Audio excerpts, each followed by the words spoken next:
for anything that's these orange. are all different now. We had to get real. I ain't touching I'm this looking shit, for man. anything that's orange. I don't want to touch it. I told him all you got to do. You know what we're going to do here in a second? We're going to pray and cleanse this place of you fools. You know what I like? I like that you got that up there now. So My daughter, my niece because made he that. kept forgetting it and not being able to find it. I'm going to tell you right now, I had the hardest time remembering that. For some reason, I had a hard time remembering that third step prayer. And I finally prayed one morning. I'm just like, you know what? God, I can't. Whatever. Very next morning, verbatim. Bam, Really? bam, bam, bam, bam. Just released it. Surrender. Yeah. I just surrendered. I said, I can't do it anymore. I got lucky. A group I was going to for my first 90 and 90, every morning, we'd start with that. Yeah. And when I did my 120 and 90 or whatever the heck I did. All right. Hold on one second. Sorry. What other podcast do you listen to for a sobriety podcast? You know, I've listened to Joe Rogan. There was one by I think he's a ex-cop, maybe a first responder. His name, it was. Fuck yeah, they're going to tell you how do you not remember? They're Yeah, gonna they what tell the you fuck right they- away what they are. Yeah. How's the weather today? Go ahead. Things we all carry. And I don't know what happened to that guy. We were talking about me going to talk to him because it was a lot of PTSD and stuff. And then he disappeared. He's back on Instagram now, but I don't know what happened. So Joe Rogan, Theo Vaughn. And then when I found these guys, I pretty How much the just, fuck did you find this? I was out there Recovery. driving in the morning and I Googled sobriety and recovery. And sobriety had a bunch. And then when I hit recovery, this one came up and I saw the little symbol and I was like, unfiltered. I said, that ought to be good, that for me. I said, Which one was my daughter? McKenna was your first one. McKenna huh? was the first one. And that What a was hell the of a one to start on. where I'm driving the lawnmower and I said, thank God nobody can hear me or see me. 'Cause I'm bawling, man. I'm just tearing because it was just like with my sons who were the same age about. And so it tore me up. And then I said, okay, I'm going to listen to another one. And it was your older daughter. Yeah, because you hadn't had her on yet. No, I hadn't. You'd had McKenna, but you had not had Right. Miranda. yet. So that's when I started bouncing back. And I would go back one and then I'd move up. And so I bounced all over the place. But that one was rough. Oh yeah, 1 o'clock. Jim, I thought hey, you were shooting you know a good meeting that starts on time, ends on time. Yeah. Let's go to the Lord. Heavenly Father, we thank you for bringing us together. Father, we thank you for James. Father, we thank you for the flight that he brought here, that it was a safe flight. Father, we ask that you sit with him. Give him the peace, knowing that he's getting this out of him, Father. Continue to work with him. Lay hands on him and help him get through this with sane mind. Father, we ask that you sit with all of us. We thank you for this time together, and we pray in your name. Let's go to work.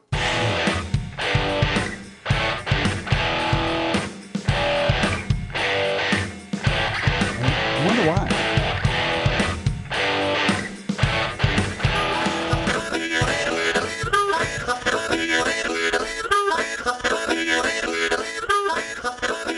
Hello, Robert. Whatever. I wonder why. Well, fuck. That's a hell of a way to start the show. Producer Mary. Nice prayer, though. Producer Mary. She's not going to talk to us. Hi, Robert. What's up, buddy? You know who we got today? Kind of excited. No, I don't. Let me take a drink real quick. Hold on. Look at you. So Jim, our boy from Denver, brought Rob and I a couple mugs, and I'm sure Mary will. First, I'm going to do this. I got to start with this. So if you listened to Sean and Mary a while back, was it 2 weeks ago now? Yeah, about 2 weeks. 2 weeks ago? Unmute her mic. God damn it. Dip. She said she wasn't going to talk. So 2 weeks ago, or 3 weeks ago, whenever Mary and Sean was on here, I happened to mention that. What you need, huh? Oh, your drink. That I happened to mention that, I wanted somebody to run my social media. Sean, the next day, sent me our new logo, right? And then I said something that now we just need a social media. Is Mary willing to do it? And Sean said, well, she didn't really want to say anything, but yes, she does. So me and Mary, Mary and I, you motherfucker. That's what you were making fun of me, weren't you? You prick. No. Well, you said you needed someone to run your social media. Our social media. Couldn't you have corrected me? No, it's all good. No, it's not. I really try hard. I do. So Miss Mary has been running our social media. See, fucker. Our social media for the last 2 weeks. And Yeah. she has lifted our subscribers and our listeners to almost 100 already. And she just getting going. we try to go. So what happened yesterday, Miss Mary sent me something, says, hey, you need to go get verified on Instagram, which I did. And now we can't go live. So Yet. I don't know yet. Yet. So we will continue to try that because I wanted to go live just to show everybody these amazing mugs that our friend from Denver brought us. I'm going to let him bring himself in first because we don't normally say names. Introduce yourself. Hey, everybody, I'm Jim. I'm from Denver. Welcome, brother. Are you from Denver? I'm born and raised in Denver. I actually live in the house next door to where I was born and raised. That's pretty cool. I haven't moved far. I'm closer than this guy is. I mean, I don't go anywhere. That's pretty cool. That is pretty cool. And, you know, and I don't want to give away too much. So Jim got here Friday, and we went to Maynard's together because I spoke Friday night in Maynard's. So we drove up there together. I picked him up. We had a great meal that Miss Marla, that you guys have heard me talk about, Miss Marla cooked. And I give her a big old hug, and I wouldn't let go of her till she said that she was going to come on the podcast. I don't know if she did it under duress because I was squeezing her so tight, or that she finally decided to come on to the podcast. But she's coming, and then Sean's coming as well. So they're going to do it together. And we got SoCal Cat. Catherine, I spoke to her, and I got her locked into September 13th that we're going to record with her. So nice. I'm getting excited. We got some great stuff coming. Good. I got some good stuff coming. But what we have today, boys, we have Big Jim. Well, I wouldn't say greatness. Boys and girls. Sorry. Let me go there. It's big. Oh, I like that. Big I've, you know what? I've gotten some glimpses. Miss Mary called and got your bio and, you know, talked to you a little bit, and she's given me a little bit of some stuff. And then you know, I've gotten to spend some time together. So I've gotten glimpses of it. So I'm excited. Well, good. So I'm going to turn you over and let you go. We'll see. Yeah. If you don't mind, before I say anything, I always like to say this, like when I speak at AA, because, you know, I bring up childhood, bring up family, bring up stuff on the job. I always like to throw the disclaimer out that wasn't my parents, wasn't my brothers and sisters, wasn't my friends growing up, wasn't the fire department, the PTSD. It wasn't all that made me an alcoholic. Okay. I made that decision. When I hit it, I said, I'm going to keep going. This is awesome. This is what I want. And I took myself there. It wasn't anybody else. And I just, you know, obviously I was affected by growing up and stuff, but I don't blame any of them for how far into your sobriety did you come to that conclusion though? Right away. It was right away? Yeah, I knew I was an alcoholic. I would admit it to myself. I knew I was, but I didn't admit it out loud because I was afraid somebody would make me stop. Realization that at the top of page 64 that you were the problem and how you were and the way you reacted to everything else was the problem. I can't say when that hit me, but it was tough because the explosion of when it hit me, there were so many things that hit me. I think probably before my suicide attempt, it hit me that I was the problem. Maybe that day. So there's a little disclaimer to the story to come. So yeah, they call that a preview. Yeah. And on this episode. So good. Let's go. Well, let's see. I'm the youngest of 12. We're Irish Catholic from North Denver. Did they breed like rabbits? Yeah. Well, Mom and Dad didn't have a TV, so. That's right. And Dad said he only wanted 6 kids, so apparently it was the bottom 6. Yeah. So the first 6 he didn't want. Yeah. We got into that conversation last night. Yeah. So they discovered condoms later. You know, I had 7 brothers, 4 sisters, and by the time I was born, I had 6 nieces and nephews. So grew up in an Irish Catholic family. My mom worked full-time taking care of us, and Dad worked full-time or another job paying the bills and whatnot. And I think, you know, there was always drinking around the house. It was no big deal. I mean, in Colorado, you could drink if you were 18. So all my older brothers were still living there, and they had a case of beer here, a case of beer there. So there was beer all the time. And I never had met either of my grandfathers, but both my parents told me that they drank quite a bit. You know, they said, oh, you know, your grandpa drank too much because they had both passed away by the time I was born. My parents were born back in the 1920s. My dad fought in World War II. But my dad was not a heavy drinker. Like, he went to work, came home, went to sleep. That was it. He just worked and worked and worked. The only time I would see him drink was holidays. He loved his St. Patrick's Day. He loved his Easter. He loved Christmas. And I had older brother-in-laws that were, you know, they already had kids my age. So I think I saw all those guys, serious men, and they worked all the time. But then on holidays, boom, it was this lighthearted atmosphere. And I just thought, you didn't realize they were normal. yeah, my dad was, I don't want to say he was a grumpy man, but he was serious when I was young. And then on holidays, he would just be this jovial, happy guy. And I guess I thought, maybe it's because he's drinking. Right. But he didn't drink that much. He only had a drink here and there, and he'd sing and just let himself go. So I think as I got older, I started thinking that. And then, I drank. Who knows? Everybody you'd set your mug down, and I'd grab it and take a swig of it. Hated that shit. Couldn't stand the taste of it. Whiskey or beer? Both. Really? Yeah, Okay. I didn't like either of them. And then we had this old guy behind us that's what I thought an alcoholic was. So in our yard, you could climb up the back fence, and there was an old guy behind us that would drink and stumble out of the house and fall down and sleep in his yard, or his wife would kick him out or whatever. And so I thought that was an alcoholic. To me, that was an alcoholic. The visualization. But But it's that visualization of the alcoholic, right? It's not that internal alcoholic. It's what you saw. That was what I saw. And right. I had some uncles that were that way on my mom's side, and they didn't come around. I mean, we had big family parties, and they weren't there because mom didn't really get along with them because they were alcoholics of that type. Yeah. So I never thought that I could be an alcoholic of that type. And so I just kept going. And then I can remember distinctly the day that I decided it was for me was, so my parents had been married 40 years on July 9th, 1984. So I was 13 years old, and they were going to do a renewal of vows and everything at my brother's house. He had a pretty good sized house. So I was over at my brother's the night before with his son, who's about my age, and we were palling around. And my older brother and his friend lived about 3 blocks away, or were staying about 3 blocks away, and they had a kegger.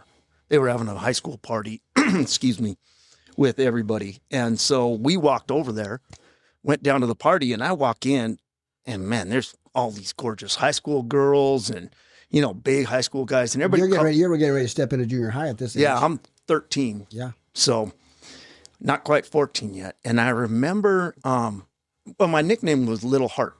For one, I was the smallest one, my last name. And secondly is because I was little. I was really little compared to most of them. So I walked Smaller than Rob?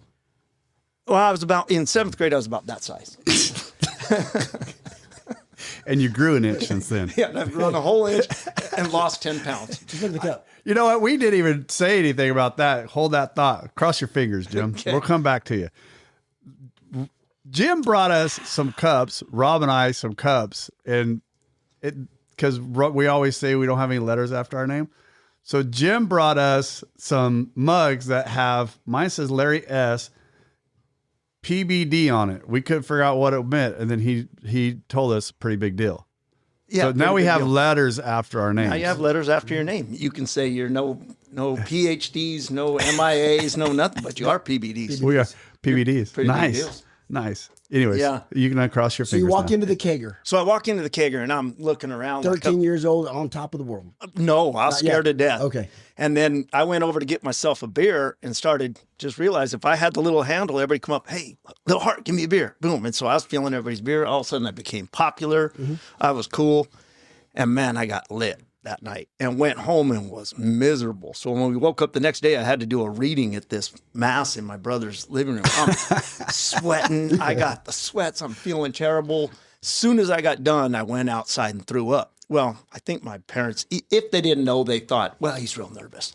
And one of my older siblings says, come here, let's go in the basement. He says, drink a beer. No, there ain't no way I'm drinking another beer. And he's like, no, go ahead and drink it. Right. See how you feel. And all of a sudden I was like, wow. Yeah, boy, let's It's go. gone. Yeah, so I realized the cure, it made me cool. I got drunk, it made me cool, and I knew how to fix it. So Game on. I was off. And I had all 3 ounces of alcohol. Right, right. Boom, boom, boom. I was off and running. Let's go. And I kind of just decided there that I was good. And, I was no athlete. None of us really were, but I was my brother just older than me was an athlete, and I was not. So I decided, well, I can keep up with them this way. So I just started drinking, and it was easy to steal a beer. I mean, you had 3 or 4 brothers living at your house that could drink. They always would come home with a case of beer, throw it in the fridge. So if you went in there and stole a 6-pack or a 12-pack, never noticed. Nobody knew. They'd be like, "Oh, he drank it. Well, he drank it. He drank it." Well, there was 12 of you to argue with. Yeah, and then when Dad had a big party, I mean, everybody would show up with a case or two of beer. Right.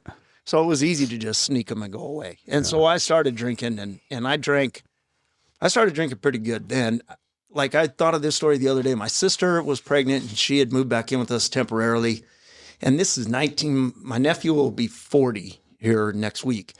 So she was pregnant with him. So I was 14 years old. And I remember, she'll tell you the story. We came home drunk after something, and we're watching the baby move in her stomach. And I was, I'm drunk, like, oh my gosh, I can see a foot. But at the time, we didn't think anything of it, right. And I'm 14 years old, hammered, watching this baby roll around. So cool shit. Yeah, it just became, and I think it was Mom and Dad were over.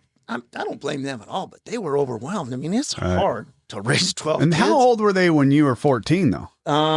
So let's see. They had their 40th wedding anniversary when he was 13 years old. So my dad would have been 63 when I was 14. Okay. Mom would have been 61. They were sick of you kids by then. Yeah, they probably were. And they were, my older siblings always tell a story. And I think I told you this, that when they would come home after curfew, the top 6, the ones he didn't want, when they'd come, when they'd come home after curfew or whatever, Dad would be sitting, they called it his orange pajamas, and he'd be sitting at the end of the table ready to rip their ass.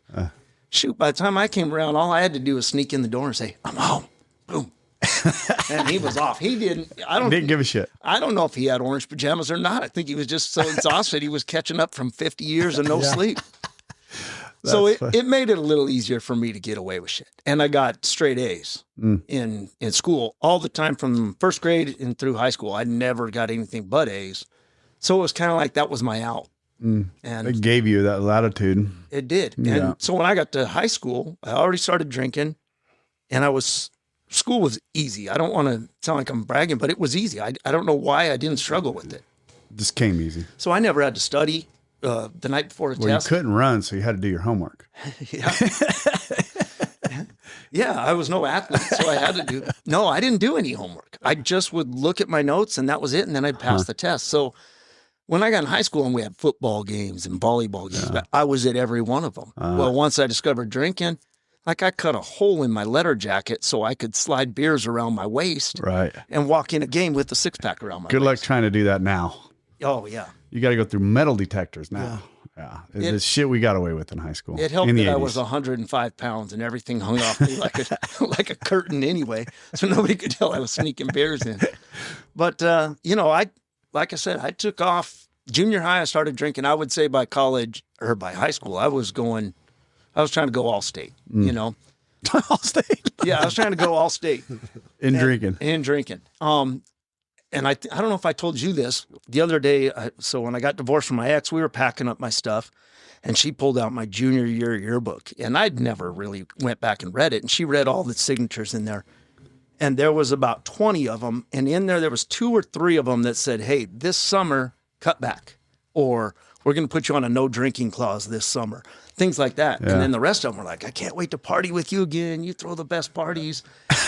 And to me, that didn't register until now, looking at it like, wow, I already had a problem. My junior year. You had people recognizing it. Yeah. It was only women though, so it didn't matter. Oh yeah. It don't matter. Yeah. That doesn't matter if it's I'll get some hate mail for that one. Your buddies. It's not your buddies who were drunk with you. That's funny. So then I went away to college, and instead of going all state, I went all pro. And in college, school was not easy to me. I had a full academic ride to University of Colorado. Ah, okay. And I almost drank that away. In the first semester, I got put on academic probation because I think I had like a 1.6 was my GPA. So much for your A's. Yeah, so much for A's. They disappeared real quickly because I discovered, that booze and everything I loved was right there. Booze and women. Frat party. They were everywhere. Right. And so I was not part of a frat, but you would think I was. Wow. And I kept finding people, like in high school, I'd find people that drank like me. And in college, I found guys that drank like me. I tried to talk to those guys today, and they've actually quit drinking and gone on and been successful, believe it or not. Yeah. It's weird how that happens. They retired. Yeah, they retired early.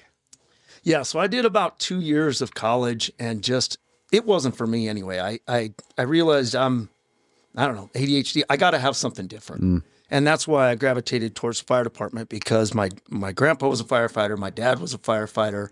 At that time, 3 of my brothers were on the Denver Fire Department. Wow. And my brother Dave, excuse me, was testing for it. So we got on together, started testing. And I just decided I couldn't sit in 4 walls.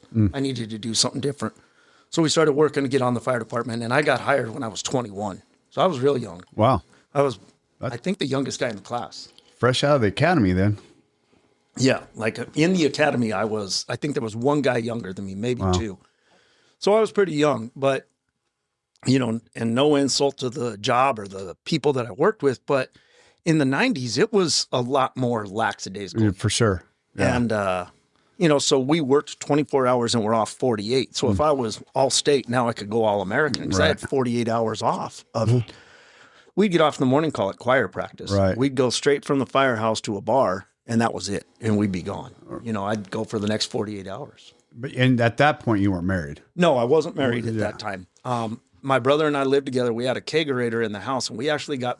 Kegerator, dude, you're dating yourself right there. Yeah, for sure. That's awesome. There was a guy that went around cleaning all the taps for all the bars that worked for Coors.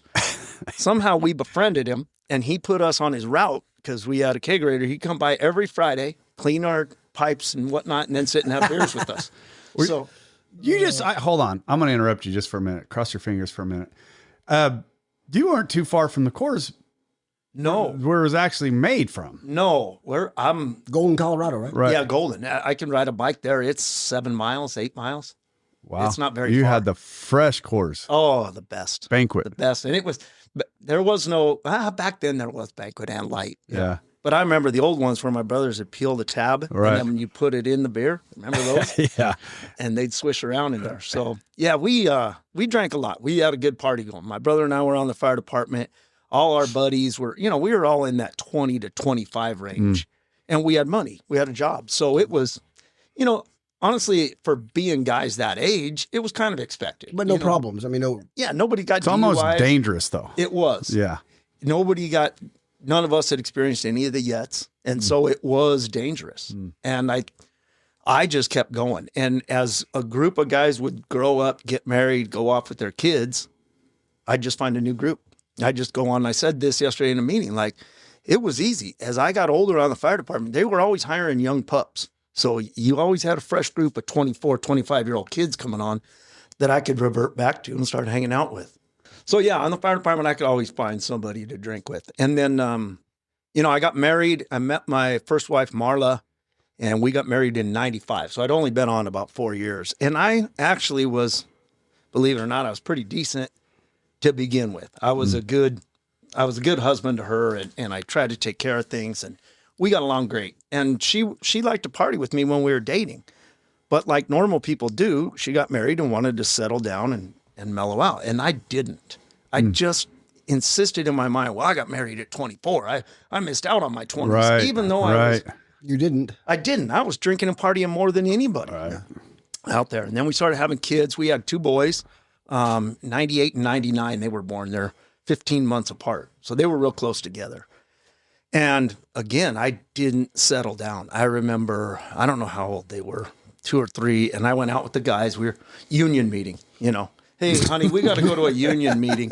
All that meant is we're going to the bar. If we went to a meeting. Did she ever pick up on that? Oh, she knew. Oh, okay. Well, we would go to a meeting. I would pregame. For 5 or 6 beers, then go to the meeting for 45 minutes, and we go straight to the bar. And one night, I don't know what happened, obviously, but my buddies carried me in the house at about 3:30 and set me on the edge of the bed. And she's like, "Oh, you son of a bitch," And they haul ass out of the house because they didn't want to get their ass ripped by her. She was a feisty little thing. And I went to say something. She gave me one of those right to the middle of the forehead, just lay down, and I just fell back on the floor and slept. So she got up in the morning, went to work, and I was so hungover, and I didn't think of this until recently. I had to call my brother to come over and watch my boys because I couldn't function. I couldn't function, couldn't get off the floor. But I didn't see that as a problem. I just saw it as, I just drank too much last night, right. So I did all those dumb things. And we were married in 95, separated a couple times. When I'd go out partying, I was not good. I was not a good husband. I should not have been married to a great woman and cheated on her like I did. And she caught me a couple times. And, you know, we'd split and I'd decide to make a difference and change. And one time she caught me and I said, that's it. I'm giving up drinking. But it was kind of like, well, I'm giving it up till I study for this captain's exam, or I'm giving it up till this. It wasn't really that I wanted to quit. Right.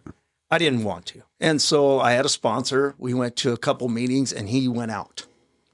So as soon as he went out. Oh, hold on a second. So you did go into AA early on. This was 2005. Okay. So I went in, and this is as much as I went in. I got a sponsor. We went to 3 meetings or something like that. You know, smoke was hanging low. Everybody's cussing you out. I'm making coffee, and my sponsor went back out. So as soon as he went back out, I started telling my wife I'm going to a meeting, but there was a liquor store and a bar within a few 100 yards of that. So I would just, you know, I could drink for an hour and a half. She thought I was at a meeting, and I wouldn't come home too tuned up, but enough that, you know, it felt good to me, but she didn't really know it. And I tried my best to stay. I would make it 3 months, or I'd make it 2 months here and there. And then in 2008, I just gave up, said I'm going back to it, and I was off. And I just kept going. And then Marla and I got divorced in 2012. Okay. Is when we got divorced. And that was a bad year for me. In 2012, in May, my sister died of cancer. And then in January 2013, my mom died. Now, I was around my mom. Cancer too, or no? No, she was 89. She had Parkinson's and some other things. But I was around her. I wasn't around my sister. But I just, you know, I'm an alcoholic, so I was selfish. Well, hey, do you guys realize I'm going through a divorce? Oh, boy. What about me? Yeah, poor me. Why is nobody... Poor me. Pour me another drink. I understand my sister's sick and got cancer, but I'm going through a divorce. You know, where's the poor me? And I'm not getting it. So I just kept drinking. And then when I got divorced from her, I moved into an apartment, and I don't even know if you could call it all universe the way I was drinking. Like, it was out of control all day, every day. But you were making it to work. I was making it to work. And at that time, I wasn't assigned to a firehouse. I was assigned to the office. Okay. And so, you know, they were shorter days. So I was off by 3 o'clock in the afternoon. It was nothing for me to drink. 5 days a week for that. 4 days a week. Yeah. Okay. It was nothing for me to drink from 3 in the afternoon until midnight. Right. And then I was able to sleep for 7-8 hours or whatever. And go back to work. And then weekends, I got a 3-day weekend every weekend. So it was guaranteed 3 days. And then Perfect. That's good. That's good drinking schedule. I had a great drink. And even in the firehouse, you work 24, you're off 48. And then every 3 weeks you get 5 days. So boom, I'd start on that first day. So I was drunk for 5 days. I picked the wrong fucking profession. All of us did. Hey, I had a lot of buddies that were firefighters, and it sounds about the same. It was definitely a frat boys kind of attitude when I was real young. That's what you were saying the other day. They were coming in the front doors. They were going out the back door. There was only at the time there was 5 of us that were firefighters, and plus my brother-in-law was a firefighter. My dad and my grandpa had retired, and they were gone. My other brother, we always teased him because he was a cop because he just couldn't pass the fireman test, you know. He failed. But there you go. Yeah. Those 2 professions. Well, we're Irish. What else do we do? We had no idea what else you could do. We didn't know you could actually work for a living. Yeah. My dad did. He had like 3 or 4 jobs. What did he do as a second job? Just curious. Oh, for a while. Well, he delivered. I wasn't around for this, but he delivered for liquor stores. Okay. He delivered booze. He worked at a mortuary. Oh, wow. Okay. Delivering other stuff, I guess, delivering people. Him and my brother-in-law had a business where they sold rock and concrete and, you know, landscape stuff, and he worked for him. You're just a hustler then. Yeah, anything just he could do. Right. Yeah. Well, hell, he had to feed 12 of you. Yeah, I mean, he was a tough old bird, man. He'd been through... That's that age. World War II. I remember one time he backs out of the driveway and he's got his hand wrapped in this towel. So, hey, go play with the neighbors. I'll be back in an hour or so. I said, where are you going? I got to go to the hospital. Well, he cut his 3 fingers off with the hedge clipper. And so he just wraps them in a towel and drives himself to the hospital to sew his fingers back on. That's just that era, the greatest man. generation. Right. Yeah. It's insane, the shit. My grandpa down fishing down in the bottom of a big old canyon broke his wrist. And instead of going, he fell. He just popped it back into place and just kept fishing for the rest of the day till as long as he was alive, his whole wrist was just cocked sideways. Never went and got it settled. Crazy. Yeah, they didn't. No. And Mom didn't take us to the hospital for much. I mean, she'd be like, yeah, rub some dirt on it. You're They right. couldn't afford to take you to a fucking hospital. Hell no. So, you know, it was a good time, and the fire department was good. But when Marla and I got divorced, I took it to another level and thought it was fine. And I didn't realize that all the people I was really hanging with were kind of disappearing. Mm-hmm. And I just kept going because I found new people. Right. I called myself the chameleon because I could fit in anywhere. What I didn't realize is I could pick the degenerates to hang out with. Okay. So I always had the good people. That's why we're friends. Right. Yeah, no, you're damn right. Outstanding, Jim. That was a good one. Let me mark that one up. Called me a degenerate. Okay.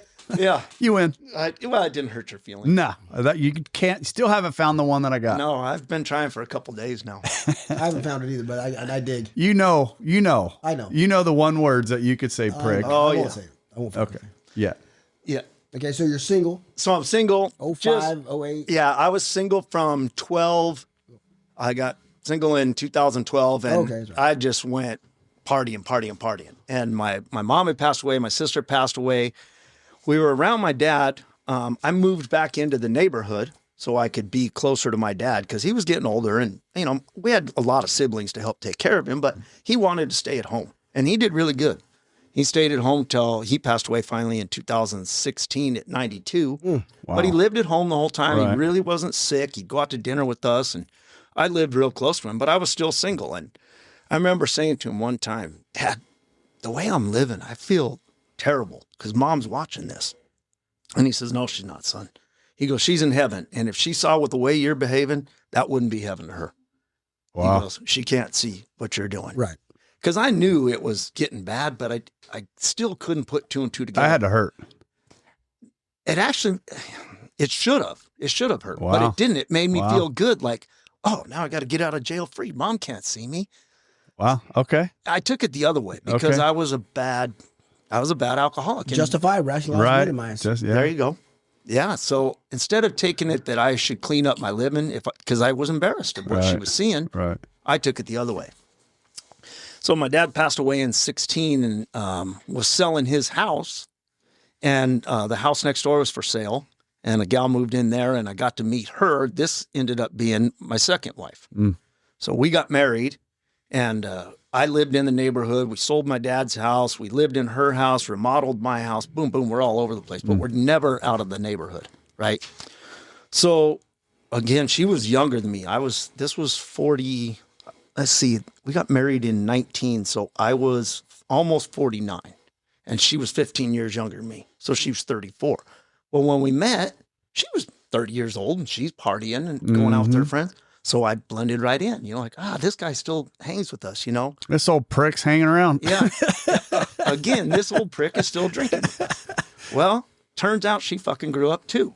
I don't know where all these people are growing up. Damn it. I know. Maturity's a motherfucker. Yeah, so she wanted to have a job and grow up, and I just kept going. Was there any kids involved in that one? No, in that one we did not have kids. Okay. Me and my ex did not have kids. Just I had the two boys, Matthew and Joshua, with Marla. Okay. And I had already said no more kids. And I did tell her early on probably our second date, like, hey, I will never have another kid. I'm done having kids. And I think a lot of that was I knew how tired my dad was. And Gotcha. And he wasn't doing half the immoral crap I was doing. So, Right. And he was still exhausted. So I wasn't going to have kids. Right. So we got married, and she was an active person. I mean, she loved skiing and hiking, and she worked her ass off. So she didn't really have time for children anyway, even if she wanted them. Right. So we stayed married. We got married in 19. And I was drinking pretty heavy and kept drinking pretty heavy and found a new group of people that wanted to party just as much as me. New group of degenerates. Degenerates, yeah. And started hanging with them. And I would say about halfway through our marriage, she realized that I wasn't turning it off. I wasn't backing down at all. And she was. And she was giving me a little grief, but just like, hey, you should watch what you're doing. You need to cut back. And instead of it making me realize that we should bond, right, I pulled the other way. Like, you can't tell me what the hell to do. I'll do what I want. I was drinking when I met you. Yeah. And I'll continue to drink. God damn I it. can't tell you how many times I said that. Like, this, you knew who you married. This is who you married, lady. Yeah, you made the choice. Right. So what does Rob call that? Justify, rationalize, and minimize. Yeah. That's what I did. And so I told my ex, I said, this is the way I'm going to be. Well, you need to quit. Well, I'll quit when I'm dead. I'll quit. And I fought her on it all the time. And life just got out of control for me. I started getting really, really bad. And now I was in the firehouse, so I was working a day. And earlier in my career, I would never call in sick. I mean, you would have had to cut my leg off to get me out sick. But now, if I woke up and had a little brown bottle flu, I was calling in sick because I wasn't going to go there like that. Lowered your bar. And I also told myself, how could I be an alcoholic? I'm sobering up every third day. Right. Alcoholics can't quit drinking. I was sober every third day. So there's no way. Say it. Justify, rationalize, minimize. Yeah, I can tell by the way he was looking. You could just keep checking that box this whole way. Well, it just means we're lying to ourselves. Right. That's all it means. Once you start doing that, in sobriety or not in sobriety, doesn't matter. You're lying to yourself. Right. You're getting ready to lie to other people. And I knew I would admit I was an alcoholic. I'd make a joke out of it and say, hey, the first step's admitting it. I know I'm an alcoholic, and then I'd move on. And then fuck you. Yeah. Right. Yep. Yeah, pretty much. I'm an alcoholic. I was the same way. My wife would say, you're not. Yeah, I know I'm an alcoholic. And I'd walk outside and get another beer. And I called myself a functioning alcoholic. I don't know what the hell. What did I tell you yesterday? Whatever that means. Yeah. Well, you know what? We've got into this conversation pretty deep. During my alcoholism, I was running a pretty big company flawlessly. Yeah. Even when I got sober, I knew that I'd ran it flawlessly. So that's when I say high functioning alcoholic, I was an extremely high functioning alcoholic. Now, come around 8 o'clock at night, I probably couldn't have done that. But I maintained a level of blood, of alcohol in my system all day long until BAC was right 0.11 all the time. Right, nonstop until from about 6 o'clock until 8:30, because then I was trying to put myself to sleep. Yeah. Right. And then you'd wake up at 2 in the morning thinking, "Fuck, with what I drank, I should have been asleep all night." Yeah. But you're awake. And and drink some more to put me back to sleep. I wouldn't do that. I would have to stay. I'd have to stay awake because I would. That's why I kept my whiskey outside. I'd go out there and different job. Yeah, I because I wanted enough to put me back to sleep until 5:30, because that's when the liquor store would open. I'd do that on the way. So, anyways, mine was a little different just because I wouldn't drink that third day. Right. When I went to work, and maybe that's why the high functioning, because I never was missing work. None of the yets. Hadn't got a DUI.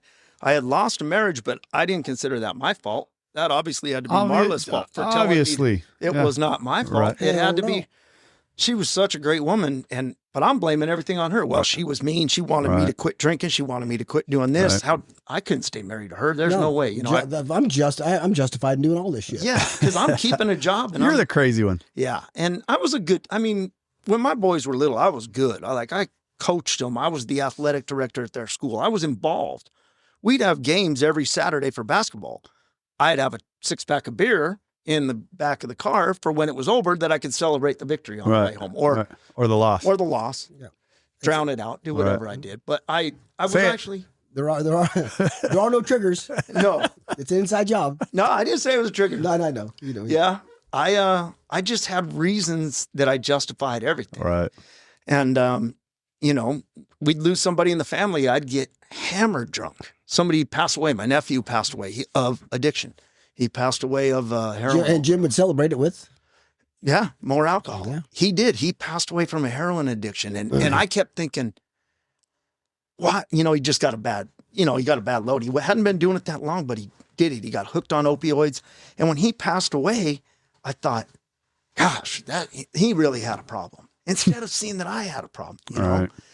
It was terrible because it was, with 140 Irish Catholics, there's a lot of us do some drinking in there. Oh yeah, buddy. There's a lot. You could keep a liquor store in business. Yeah, we could have. And so I blamed everything else. That when I lost him, I blamed something else. And so how long did number 2 last? Your marriage to number 2? So number 2, we got married in 19. And then, like I said, I started pulling away and doing all the things. So this is when the downfall comes, is in October of 23. And the only reason I use this, I don't blame, my brother Mark passed away. And so I had fallen out of favor, I should say, with a lot of my siblings. And I think most of it was my behavior, the way I was behaving. But there also was some inner family conflict, which you always get with in-laws and whatnot. So I had fallen away with two of the guys, or a couple of the guys I was super close. You guys had a community of a family, though. Yeah. You're so big. We were so big, like people picked you out at a... That's what I'm saying. You walk in a grocery store and people are like, "Oh, you're a heart?" Yeah. Yeah. I mean, it's not like, it's like a small town. The people across town said something you didn't like, so you got pissed off at them. That was your family, right? Yeah. You had that many people. In-laws, extended. Right. Extended. There's Yeah, so I got many you. people. Yeah. Yeah, like my wedding, when I got married to number 2, we could only have, we only had room for 95 people. If I would have invited all my family just down to nieces and nephews, I was at 130. Yeah. So, a lot of people got excluded and things got rubbed the wrong way. So we were already kind of on the outs, but I had lost favor with a couple brothers too. And that really hurt me emotionally. Brothers. Yeah. And then my brother Mark, that I was still close with, died in 2023, October 23.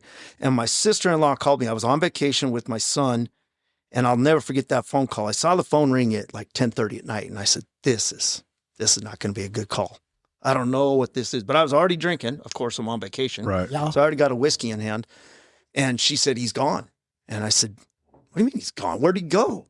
And my sister-in-law was crying. She said, no, Jim, Mark's gone. Mm. How old was Mark at the time? He was 60. Okay. And he didn't know he had heart problems, and he just had a massive coronary. And I just fell. And it took me to the ground. Like he was, because I was still close to him. Mm-hmm. And it took me out, and I felt like I'd lost not only him, but I'd lost a lot of my siblings because I was so close to him and not the other ones. Mm. So, like I said, I don't want to use that as an excuse, but man, I went batshit crazy. And I'll be honest with you, I don't remember October until March. Not much of it. Now, I was going to work, and I had 9 companies underneath me, 36 people under me every day. And on fire, I'd have 50 people I would be running. I had been promoted to assistant chief, and I did a damn good job. I'm not bragging, but I was good. I was good at what I did. So I felt I was functioning, That's where my rationalization came. Well, I go to work and, I don't get people hurt. I protect people. I do these things. And I didn't realize how much the job was affecting me as well, how much all the crap I'd seen, which I'll get into. So in March, start of March, I went to a guy's retirement party and just got so drunk. It started, we were going to go have lunch. This is March of 24. This is March of 24. We're going to go have lunch. And lunch started at 9 a.m. And I don't remember much of the day. And when I came home at whatever time I came home, my ex knew I had stopped at a girl's house that I used to go to high school with. And she had sent me a text saying, hey, what are you doing at so-and-so's house? And I didn't even know it. I didn't know she'd sent me that text. You never responded to it. I never responded, never anything. Then I came home and she called me out on it, and she had my phone, and I'm lying my way through it. I didn't want her to know where I was. It wasn't an affair of sorts. It was an affair of emotional and talking. Right. We didn't have anything physical going. But I always sought people that would give me something. Was she drinking with you? Oh yeah, she was drinking with me, go. and that was why, because I could go there and she'd drink as much as I drank, and I wanted anybody, and I was not just talking to her, I was talking to a lot of women because I wanted to feel better about me. Like my ex didn't like the way I was behaving, so these other ones, they'd put up with my bullshit, and I could tell them whatever lie about my ex, like, hey, my ex said this. Oh, well, I'd never tell you that, or whatever, made me feel like I wasn't the problem. So she caught me there, and we were talking about separating, and I went to the firehouse that next day, and I'm working, and I'm driving to Station 18, and I hear the officer. I'm about 2 blocks away. The officer comes over the radio, and this guy never panics. And he's like, send me an ambulance, send me police. And they said, what's going on? And he said, meet me on Channel 4. So as he clicked over, I had already turned the lights on. I was going hot. I knew something was going wrong. And he says, we just had a We just had a self-inflicted gunshot wound at the firehouse. Well, I'm thinking firefighter right away. And I get there. They were up in the training tower, and they had watched this guy pull up in front of the firehouse and shoot himself on the front apron. Oh, damn. So as I rolled up, they weren't even down the stairs yet. And here's this guy laying here dying, you know. And I can remember the look on his face. I can remember exactly what he looks like. But he's laying there, and he's an older guy. And I'm watching him. And just watching him die. There's nothing I could do. And we got the gun out of his hand, and I'm just staring at him. Well, as time goes on, we pulled a note from around his chest, and he had been sick. He was an older guy living in an apartment by himself. He didn't want to die in that apartment alone and have nobody find him. Wow. So that's why he went to the firehouse and did it. Understandably. But I remember looking at him thinking, that's going to be me. Because I just chased my next wife away. I'm going to be an old guy all alone in my apartment. And that's how I'm going to die. And I started thinking suicidal thoughts right then. Wow. And I knew it was a struggle because I was crying for every day off. I was crying. I couldn't go back to that firehouse. I went back there twice. And as soon as I pulled in, I'd have to sit in my car because I was crying, picturing where that guy had died over there. So I called for help from our mental health counseling. We didn't get a lot of, I'll be honest, the city gave us no support. Yeah, you mentioned that yesterday. They didn't say, hey, let's put you guys out of service. Let's do this. I said, you guys are out of service. We're getting some counselors in here. And I brought them in, but I didn't feel our department did anything. And so we're in this meeting and we're doing a debriefing, and the guys are talking. We got this therapist there, and the guys are breaking down, because we've all seen 100 suicides, but they don't come to our house. Hold on a second. And I'm sorry. You've seen that many suicides? Like literally watched them? No. I mean, these guys actually watched it. They actually watched it. They watched it. But we've all been on, I should say. Correct. You've been on the calls. 100 suicides. Right. But this one came to our house. Right. This was different, right? And so all the guys are talking and they're breaking down. And he was just lonely. He just was sick sad. And lonely. God, sick, that just breaks my freaking heart. Yeah. God. Damn it. And the guys are all talking to this therapist and they're crying, and I wanted to so bad. I hurt so bad, but I was like, I'm the chief. If I break down, this guy's got 2 years on the job. What's he going to think? Right. I got to stay strong. Right. And I tried and tried, but I reached out to the counselor afterwards. I says, I got to come talk to you. I got to come. And in the meantime, I'd gone to lunch with my kid one day and thought about ramming into a center post of a bridge. I wanted to die. Me. Yeah, I knew that if I was driving and I just took my seatbelt off and center punched a bridge at 90, I'd be dead. And I could have beer in the car and people would be like, oh, he was just drinking and driving. We understand that. Right. Because I didn't want anybody to know I was thinking of suicide. Right. So fast forward about 3 weeks. Yeah. Oh, yeah. Oh, yeah. You'll get to that episode. It's been in a couple. Jim has listened to all 58 episodes. I've listened to all 58. Okay. It's hard to remember everything. But yeah, we've talked about a lot of this past few days. So about 3 weeks later, I go to the firehouse. And I had just been to see the counselor the day before, and I fell apart. I mean, it felt like I threw up, but I threw up all over myself. Everything I told her was all over me. I just felt sick. And so I go to work, and in the morning, I don't know why, but it runs through my head, and I send an inappropriate text to some gal I was talking to. And I didn't know that the night I had passed out drunk, my wife had taken my phone and linked it to her computer so she could see everything I was texting and saying. And it was just, damn it. Well, it's on me. Stupid phones. Well, it's on me. If I wasn't a stupid ass, it never would have happened. Good. So she calls me and she's distraught and I can hear it in her voice and I know something's going on. So I go home and I see her and she's as white as those blinds and her face is just crushed. And I never thought I didn't think it would break her. I thought she was too tough, and it broke her. And so I went back to the firehouse, and I called out sick, and I was getting ready to leave, and one of the guys followed me out, and he's like, what's wrong? And I said, it's bad. And he said, man, don't go. You're going to do something. I says, I'm going to. I got to end this. I can't be like this. Well, it dawned on me that I always carried a gun in my truck around the city of Denver at the time. We weren't allowed to take it on city property, so I'd put it in a safe when I went to work or whatever, but I knew I had it. And I said, hey, take this gun out of my back seat because I was going to kill myself. I knew it, and I thought about doing it right there before he came out. And then I thought, well, if I give him the gun, I'll be okay, right? So by the time I got home now for the shift, she's packing her bags and she's just crying, just broken. And I said, I'm out. And I went outside and all my handguns were gone out of the house. I noticed every drawer where I had a handgun was missing. But as I walked in the garage, my AR-15 was sitting there in a case. So I threw it in my truck and closed the garage door. And as I started backing away, my brother, somebody from the firehouse had called my brother, my older brother, and said, hey, Jim's not doing good. Something's bad. This is bad. And my brother pulled up and tried to block me in the driveway, and I just kind of did that. Austin Powers, and went around him and drove over my rock and took off. And by the time he got back in his car to find me, I was gone. You know, I'd hit a couple stop signs and got through. And he called me. He says, pull that fucking truck over now. I said, no, it's over, man. This is it. I can't live like this anymore. And hung up, and I just took off. And all I could picture, it was the weirdest thing, like tunnel vision the size of this microphone. It's all I could see is a drinker, a womanizer, a user, a liar, you know, alcoholic. No matter what it was, that's all I could see. You know, it dawned on me then that I lost the first marriage because I lived this way. And I swear I'd never do it again. Now I'm losing marriage number 2 because of this is the guy I am. I can't stop drinking. I can't stop any of this shit. They're going to be better off without me. And people were calling me saying, picture your kids.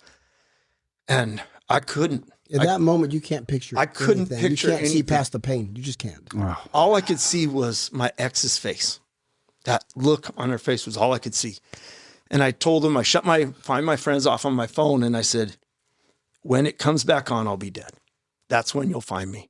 And I drove to this park and this park trying to find, and I went in one park, I jump out of the truck and I reach in the back seat to load my gun. And I look around and there's families. And I thought, I'm not doing to them what happened to me. So I just loaded everything back up and I went up in the mountains and I found this randomly I picked Golden Gate Canyon. And you know, Colorado, there's canyons everywhere. So I picked this random canyon. I go up there. I had a bottle of whiskey in the truck and that was a coincidence because it was left over from St. Patrick's Day. So of course I'm going to drink it, right? But that did nothing. I mean, I didn't even have time to get drunk to do anything. So I drive up, finally I get secluded. My cell goes out. I have no cell service and it was quiet. I was following this propane truck that was filling houses up the hill and I couldn't hear a thing. I had the windows open. I couldn't hear anything. It was just dark. And so I pull off the side of the road and I'm up against this hillside and I just reached over, grabbed the gun and thought, I got to do it quick. And I put it under my chin and I pulled the trigger and I heard a click. The gun clicked. And I thought, I shouldn't hear, what the fuck? I shouldn't be hearing anything. And so I thought, well, I must have screwed something up. So I look at the gun and it's on fire. It's not on safety. So I pull the slide and eject that round out of my AR into my truck. And I step out and fire a round into the hillside. So I had it working for something, that one didn't go. So I got back in the truck and I'm going to do it. And I'm going to find my friends on. And because the first time was just impulse, you know, and this one I look at it and it says SOS. So I said, well, I'm not doing it here because there's snow still around. They're not going to find me. You know, I kind of went into the same mode that poor guy at the firehouse was in. I don't want to lay here and be dead for a week.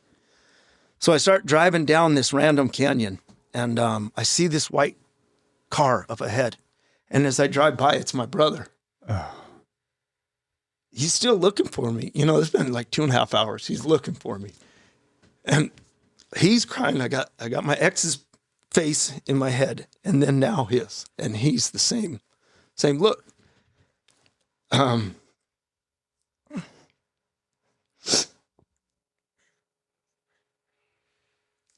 So I pulled over and I just gave up. And it was so heavy, man. The weight, it was 10,000 pounds if it was anything, man. It was so heavy. And I just couldn't see. I hated myself so bad because I was a cheater and a boozer and a liar. And I didn't see any way out of that, you know? I had no way out. I didn't think. I was without hope. Right. And so I laid there And the guns, my brother luckily had said a smart thing to the cop. They said, is he getting to suicide by cop? And my brother said, I don't know. I've never seen him like this. Maybe. I mean, he's an angry man, so he could. So they were ready. They came up and they had guns drawn. And 2 Denver SWAT officers, this is up in Golden now, they drove around the other cops, and they said, we got him, because they knew me, because we'd worked together. And they put the cuffs on me, and they picked me up, and one of them just hugged me. He says, man, let's get you some help.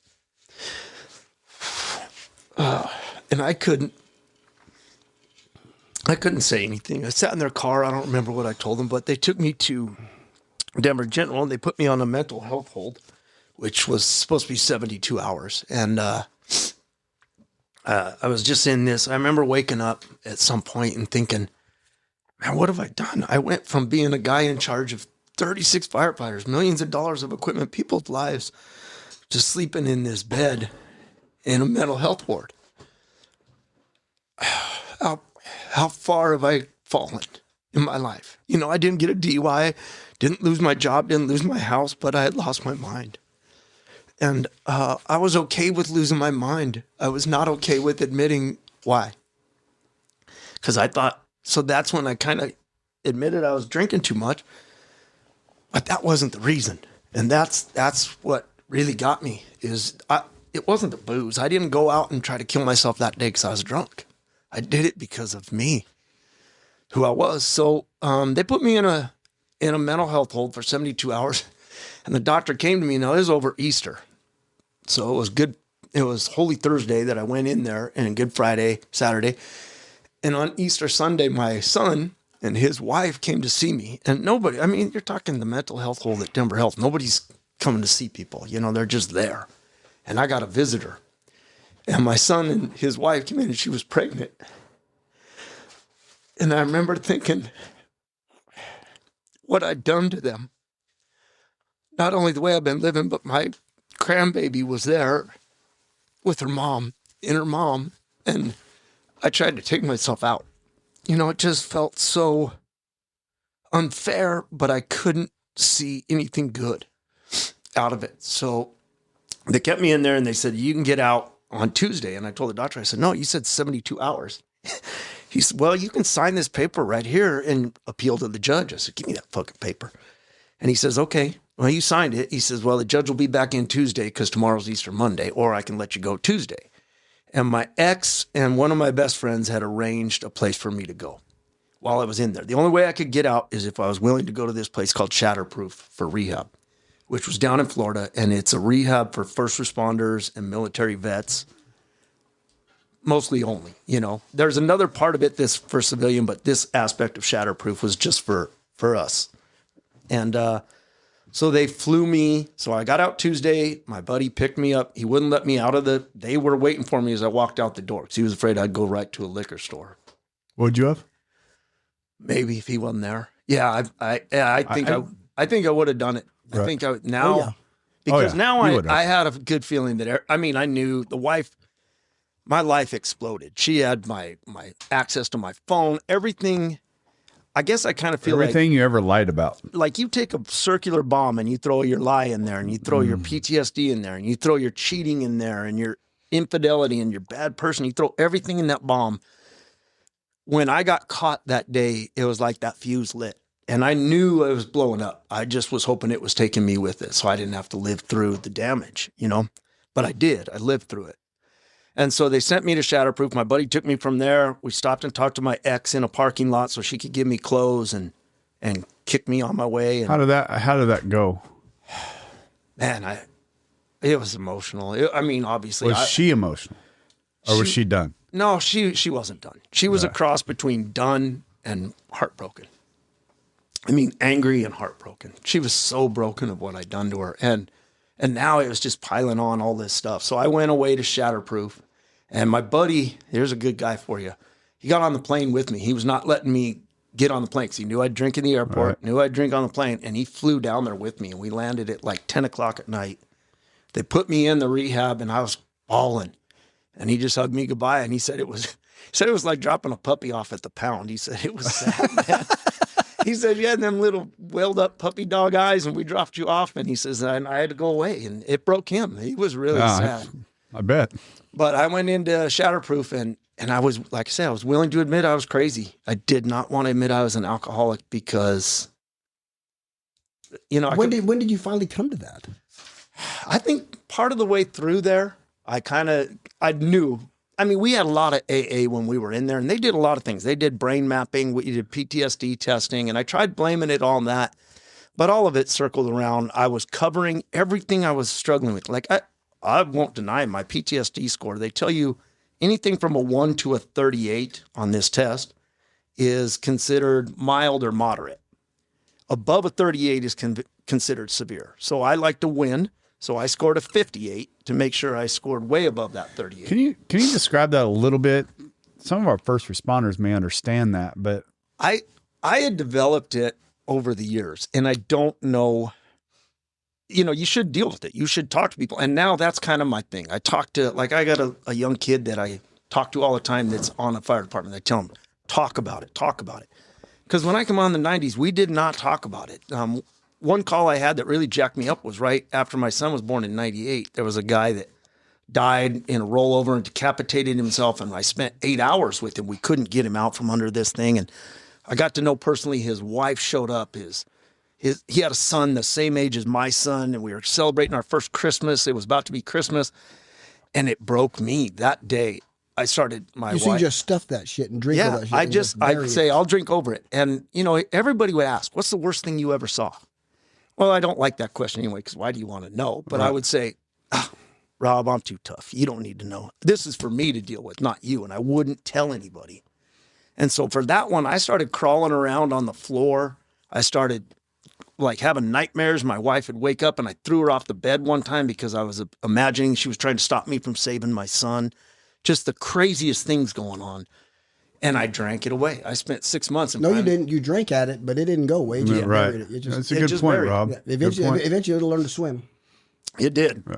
And so I did that with all the calls. You know, I had one a couple of years before.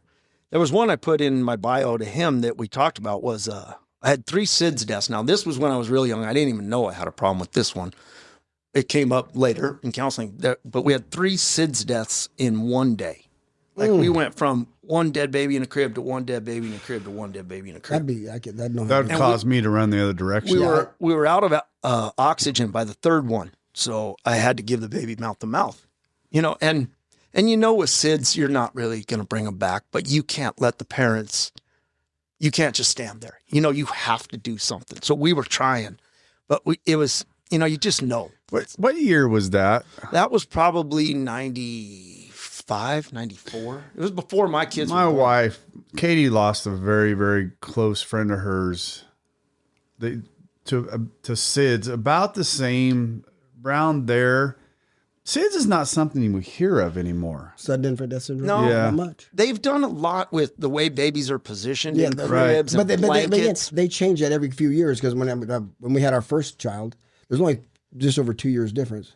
The way you're supposed to position the baby in the crib is one way. Then when my son was born, 2 years and 2.5 years later, no, on their back, not on their side. You know, it's always changing to try to. Mary?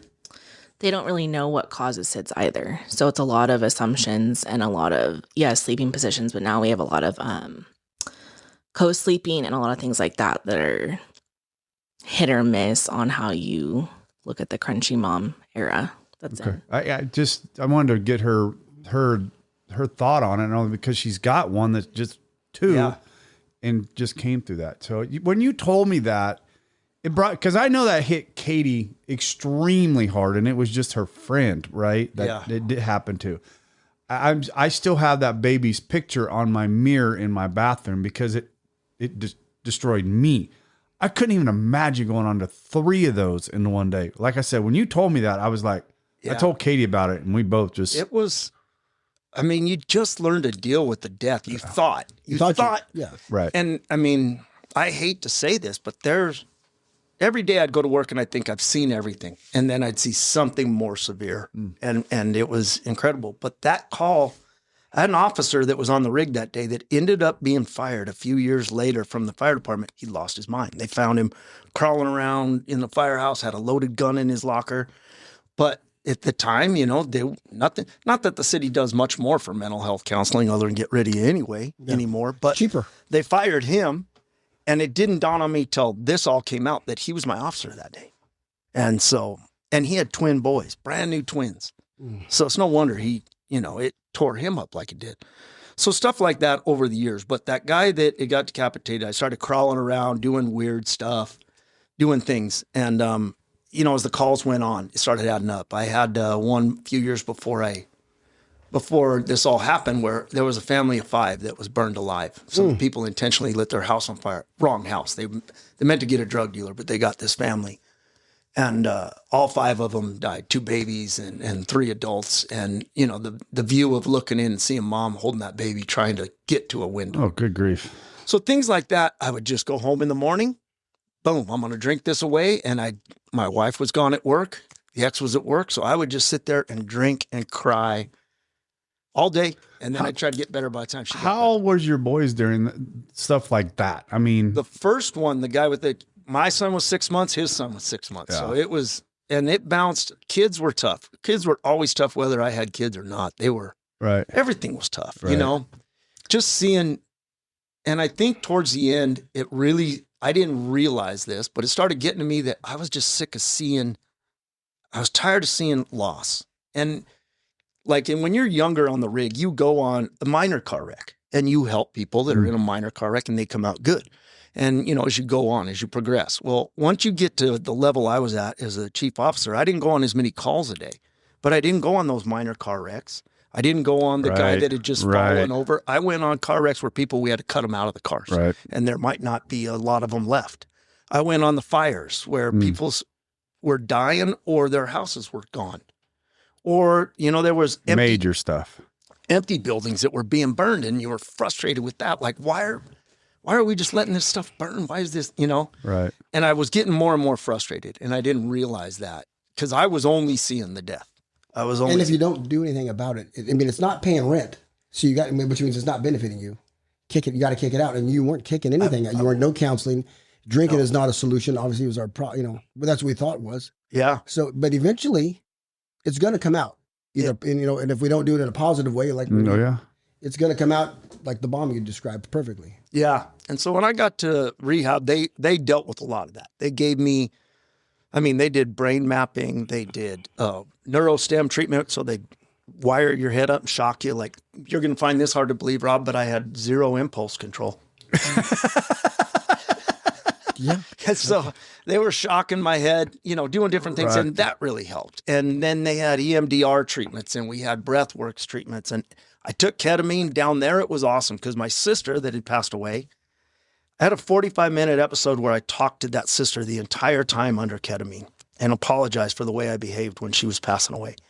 And it was like me and you talking right now. Therapeutic. And my brother, Mark, that had passed away, I kept seeing him in all these dreams, these ketamine treatments, but I didn't talk to him because I don't think I had anything to settle with him because him and I were good, but her was rough. And there was 4 buddies I saw in there that since then have all washed their hands and walked away because they were just sick of the way I was living. Right. They were done putting up with that guy. Real quick. The PTSD test that you took, what kind of test is that? To be honest with you, I can't remember. Okay. We did so much writing. And in the first couple of days, you're just filling stuff out. I can find out later on, not right now. I'm just curious on that, how that is. The soldiers that I sponsor. Okay. And there was a lot of guys, a lot of vets in there that had, there was a good buddy of mine that had been injured severely, been in a car with an IED blown up, IED, and, But a good friend of mine's back when he went back to rehab again. The young man that was supposed to come to our meeting came once, the death dinner. Right. Went back out. Well, but he came in, we did this. And then life got good. And then he got away from this. And then he went nuts again. But on his 4-step, and I can say this, the one major thing on his 4-step, he didn't want to take another life. That was the biggest fear. I don't want to ever kill anybody again, Rob. Wow. Yeah. So we've talked about, it's, yeah. But we don't, by no means am I discounting first responders in this, but we as people, I still think I struggle from a lot of PTSD on the major accidents that I was in. Oh, I still see it going through my sure you brain do. sometimes. And you've probably been through more because you've had those accidents. They say the average person will experience 3 to 4 traumatic events in their life. And they say the average first responder will witness 200 in a 20-year career. Yeah. And I did a 33-year career. So, Wow, that's incredible. you know, and there's a lot of things with first responders that people don't look at. Like firefighters were 18% more likely to get cancer because of all the carcinogens and everything burning. Then they're done that. Suicide, I want to say that we're 14% higher first responders to commit suicide than the general population. Our divorce rate is 60 to 70%, whereas the general population is 50. Yeah. So there's a lot of things that go into it. And I think it's because of everything you see, but it's also the time away. And you start to rely on somebody as your brother or your best friend that if your wife calls and says, hey, you got to come home, you say, no, Joe Blow over here needs me to lay sod at his house. I'm not coming home. Right. I'm going to his house. Right. And you take time away and you do a lot of dumb shit. And a lot of it for me and guys like me, older school guys, drank. That's what we did to. So now, do you have a sponsor? Have you worked the steps? Where you at? Do you do any of this? Yes. I see you have a big book. As soon as I got out of. Go ahead. As soon as I got out of Shatterproof, I went home and I started going to meetings. Like I got home May 10th. Yeah, same. Yeah, 2 years, after you. Yeah. May 10th, 2024, I got home and I was at a meeting by May 11th, 2024 in the morning. And I started doing 90 and 90 and went. And it took me, I didn't have a sponsor. It was 44 days before I got out of the mental health hold and the rehab. So I had 44 days sober, and it probably took me another 2 weeks, 3 weeks to find the guy that I asked to sponsor me. And then we worked the steps and went through it. And that was life-changing. That was when a lot of this started coming out, you know, and I know you push, you know, you go quick, and I don't think he did with me. And I think he realized that I'm a hard case. There was a lot to deal with in there. There was a lot of, Your fourth and fifth had to take a while. There was a lot of fucked up shit in my head. And so he did a great job. The guy's amazing. One of my best friends. You know, like I would consider him the way you guys get along is the way we get along. We fucking hate each other. Fuck that exactly. guy, I can't stand my guy. He's a pain in the ass. If your Bossy sponsor son of a doesn't piss bitch. you off at a certain point in time, he get another sponsor. He ain't doing his fucking job. Right. So yeah, and I got a sponsee now, a guy I'm working with, and it's Run, motherfucker, run. you did. You already cussed me out. I actually sent you a text because you said, if you got a sponsor that makes you write anything for the first step 1 or 2, that's your fault. You chose that cocksucker. When I said, don't bitch at me about it. You chose the motherfucker. Yeah. Well, I did. I'm just saying all I'm saying is because this doesn't say to do that. So I know it doesn't. Yeah, but again, I actually did have him write something, and the reason I did because good, and it just that's great. You know what I say is we have alcoholics. You hear that everybody's drunkalogs. Nobody ever really tells you they're drunkalogs where they were face down, sleeping under a bush in a pile of cat shit. They tell you about, me and my buddies jumped off this roof and we did this crazy fun shit. So I wanted my sponsee to remember, hey, it wasn't the time with your bros. Right. I want to know why you're powerless. And he told me some things, and I said, write that down. That's what I want you to look back and remember. I like that. December 8th, I woke up and somebody had shit in my pants. And put them back on me. A cat came in and shit in my mouth. I That's taste funny. Do you, and maybe you're going to go into this, but do you go back and work with some of these firefighters? Have you really started thinking about that? I mean, what you've got is valuable. In time. In time, I've offered to do it. They actually, I think next month I might go talk to some people. But So now, how long have you been sober? I've been sober since March 29th, 2024. So almost 17 months. Almost 17 months. God bless you. So I want to go back and do some things. Now, the reason I haven't is when I got home from rehab, like I had a job when I came home. My wife was working on stuff. She was amazing. She was willing to try, after all the cheating she'd found out and all the everything, she was willing to try. And I had a job. I had, living back at home and everything was good. We actually went to Europe together. When you told me that yesterday, September. I'm like, My ex and I went to Europe together in September, and it was kind of a make or break deal. We wanted to see if we could make it. And we were the best of friends on that trip. We had so much fun. Didn't fight, didn't argue. Didn't drink. But I think she realized it was over. She had a hard time getting feelings back for me because of all the damage I'd done. And God bless her, she put up with a lot. And so we tried, but I had a job. I got fired. The Denver Fire Department fired me for conduct, basically for conduct unbecoming the day that I tried to commit suicide. Saying, well, you had a gun in a park, or you were drinking and driving. And my theory, without going too much into it, is that's like a bank robber pulling up saying, I'm going to rob this bank. But son of a bitch, all there is handicap spots. I don't want to take a handicap spot, so I'm going to go home. That was that Right. day. I couldn't think of the handicap spot. I didn't think of getting in trouble on the fire department because I was going to be dead. Right. So I ended up getting fired in my first year. We got divorced.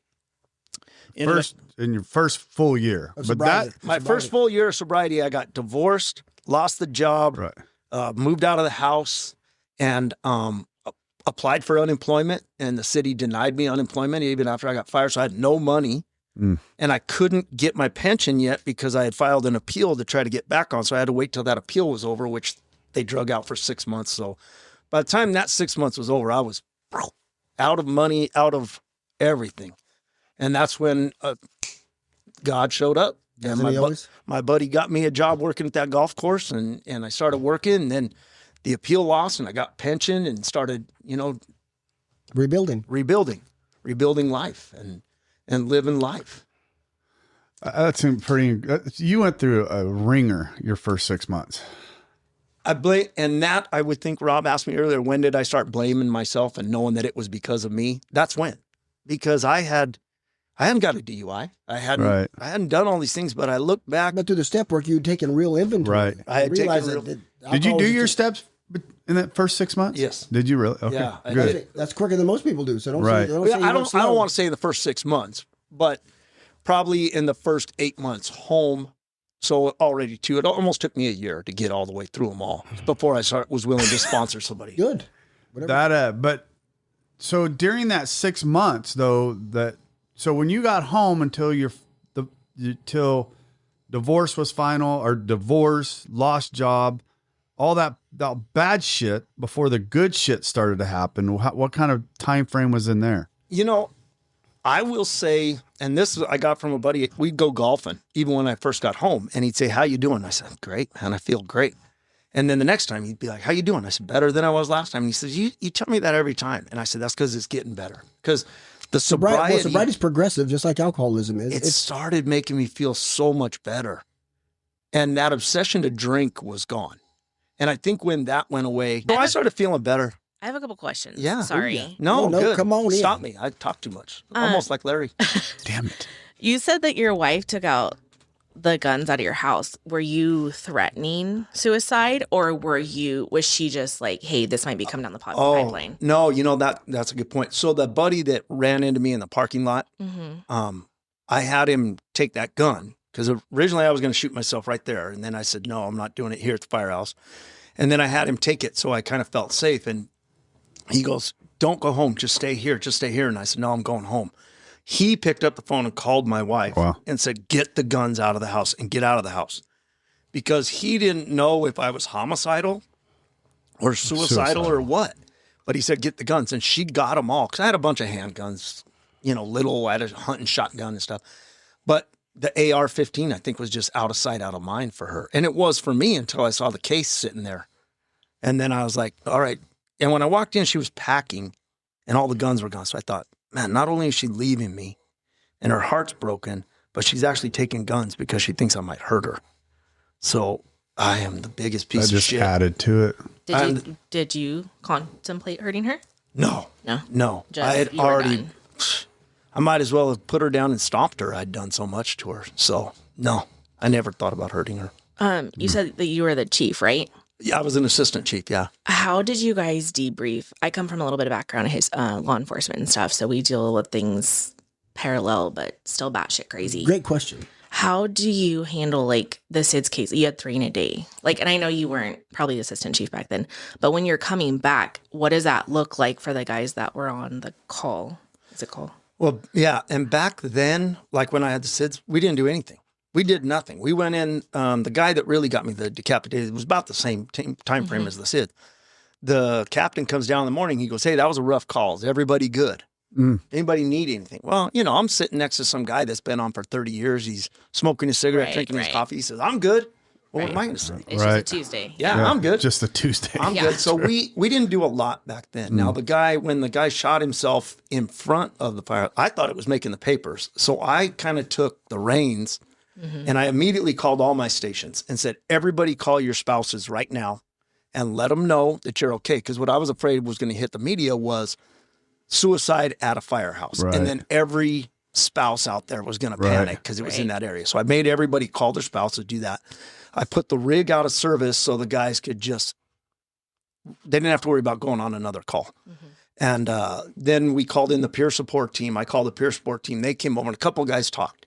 Then the next day called dispatch and I said, send me as a chief on every call with 18s.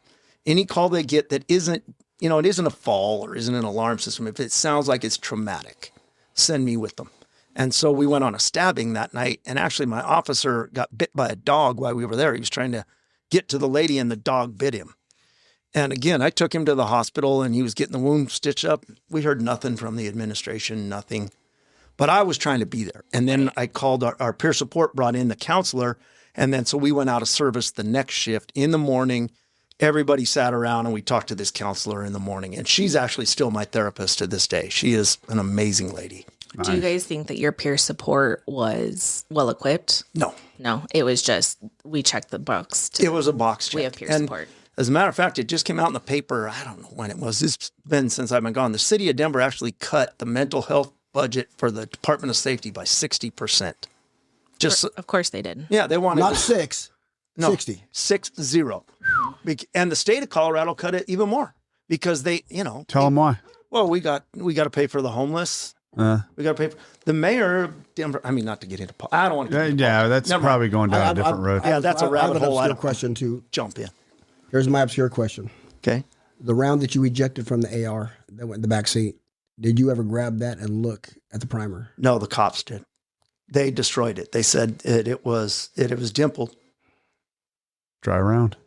Or, Dry round. or was it? Was this like self-loaded ammo or was this something you purchased? No, it was purchased. Do you see God's hand in that at all? Oh yeah. You know, You'd be stupid not to. Well, hey, I gotta ask. I know. you want to hear God's hand. So my brother that was looking for me, his wife is she prays. She's stout. She prays all the time. She believes in everything. And she's a wonderful woman. He called her. He says, Jim's out. He's trying to kill himself. Start praying. And she went up to her prayer room and she didn't pray to God. She prayed to God to make my guardian angel save me. And all she prayed is that the gun wouldn't work. That's all she prayed for, is that the gun wouldn't work. So I want to say I was spoiled not seeing that as a God shot because I was a spoiled bitch.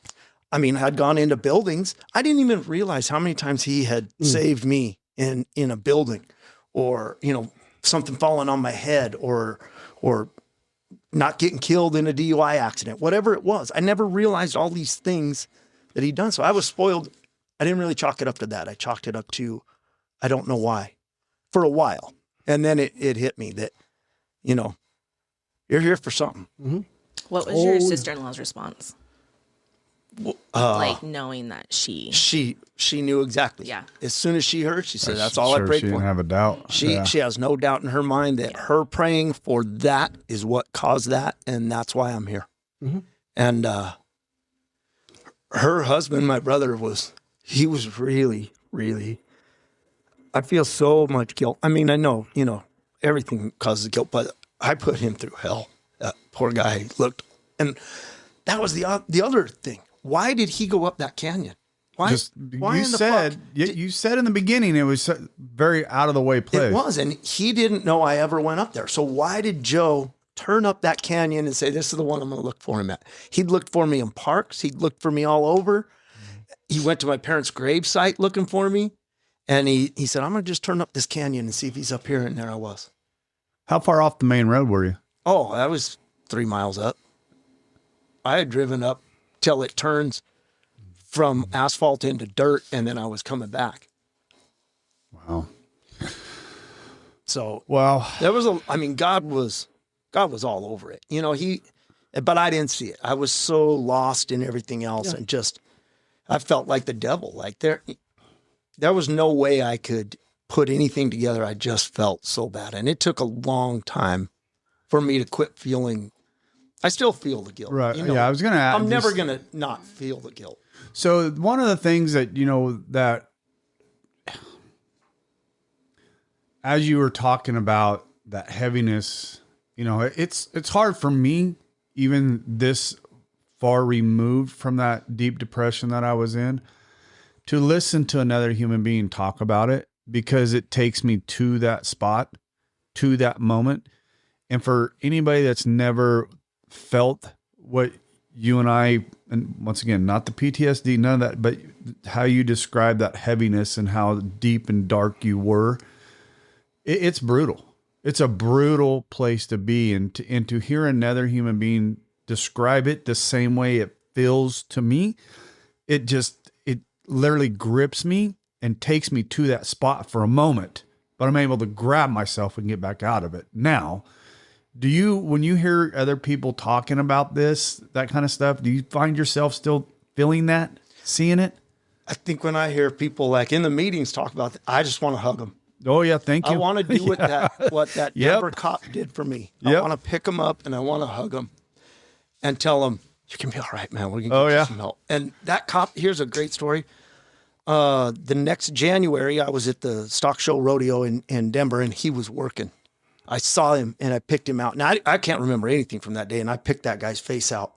And I went up and said, do you remember me? And he says, oh my God, yes, I do.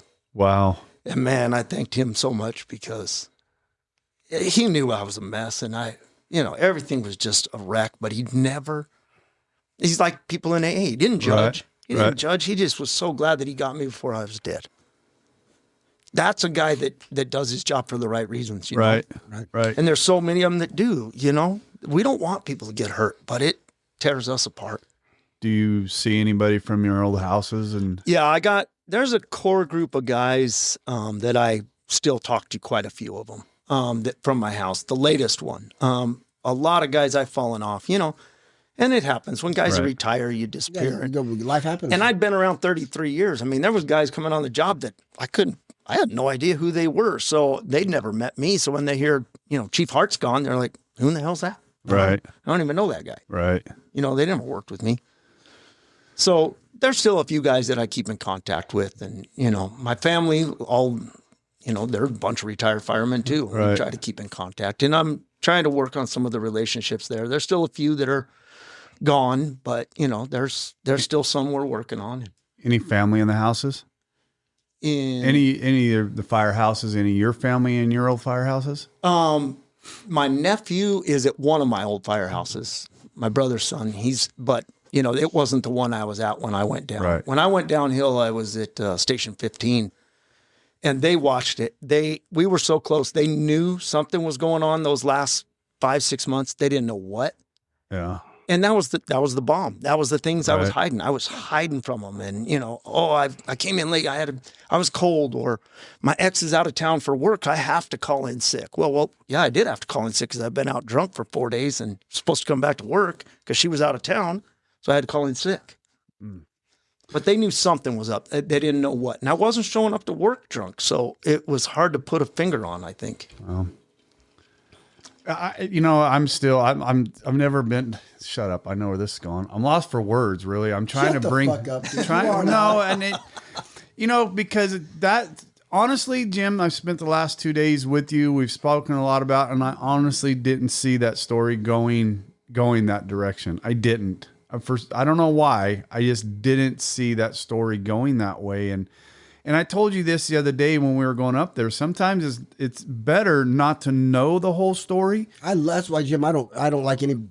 I like to just come in cold. Yeah. And hear him. It's always better than to try to For me, it is. I don't, because I like to be a little prepared for some of that, because I mean, for me emotionally, I think is the thing for me, right? Because I mean, and I honestly,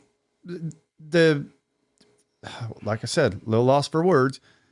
That's probably the most heartfelt story that we've had here so far, and because it's still very fresh for you.